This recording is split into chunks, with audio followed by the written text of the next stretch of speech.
a synoptic pathology report for rectal cancer. Welcome to the Everything Surgery podcast, where we dissect the extraordinary in surgical pathology. Today, we are presenting a comprehensive synoptic pathology report for rectal cancer, specifically focusing on the critical elements involved in staging and management after neoadjuvant therapy. Let us begin with our patient, Sarah Chen, who was diagnosed with a locally advanced adenocarcinoma of the midrectum, located 8 centimeters from the anal verge. Her treatment involved long-course chemoradiation with capecitabine, followed by a surgical procedure known as total mesorectal excision. On November 20, 2023, a segment of her large intestine, measuring 25 centimeters in length and including both the rectum and sigmoid colon, was resected. The attached mesorectum appeared intact, smooth, and conical, reflecting a complete quality of excision. During the macroscopic examination, the tumor presented as a firm, ulcerated,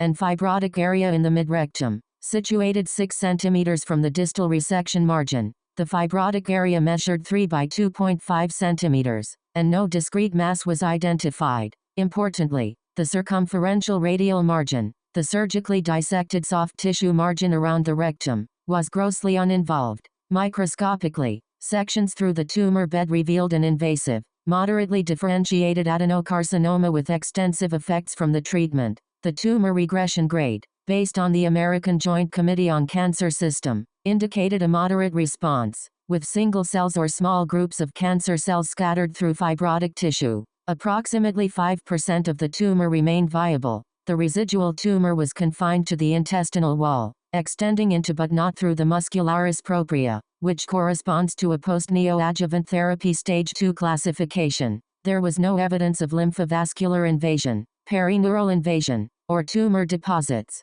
The margins, both distal and proximal, were uninvolved by carcinoma, with the closest approach at 4 mm. 18 lymph nodes were examined from the perirectal fat, and none contained metastatic carcinoma. Several lymph nodes did show evidence of therapy effect, such as fibrosis and the presence of histiocytes. The pathologic stage, using the post-neoadjuvant therapy staging system, was classified as stage 2 for the tumor itself, with no regional lymph node metastasis, indicating stage 1 overall. Ancillary studies demonstrated that the tumor was proficient in mismatch repair, with intact nuclear expression of the relevant proteins. Testing for specific gene mutations was pending at the time of this report. To summarize, this patient had an invasive, moderately differentiated adenocarcinoma located in the midrectum. She exhibited a moderate response to neoadjuvant therapy, with only about 5% of the tumor remaining viable. The residual tumor reached the muscularis propria but did not extend beyond it.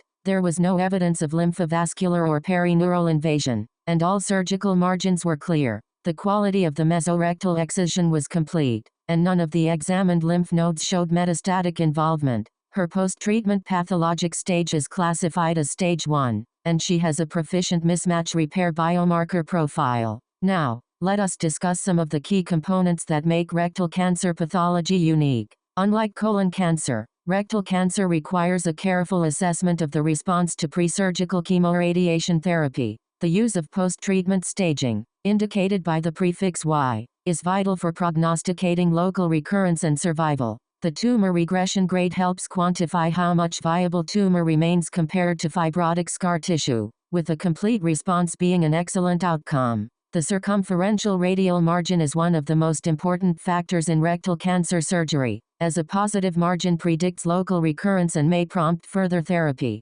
Achieving an uninvolved margin is a key goal of surgery. The quality of the mesorectal excision is another essential element, as it involves removing the rectum along with its enveloping fatty tissue, which contains lymph nodes and blood vessels. The pathologist grades the quality of this dissection, with a complete excision being the standard. Tumor deposits, which are irregular nodules of tumor in the perirectal fat, are associated with a poorer prognosis and are recorded separately. The distal margin, or the margin toward the anus, is crucial for preserving sphincter function or determining if a more extensive resection is necessary. In this case, we are describing a favorable scenario. The patient experienced a good response to neoadjuvant therapy, with downstaging to stage 2, a complete mesorectal excision, an uninvolved circumferential radial margin, and no lymph node involvement. This pathologic stage 1 finding indicates an excellent prognosis.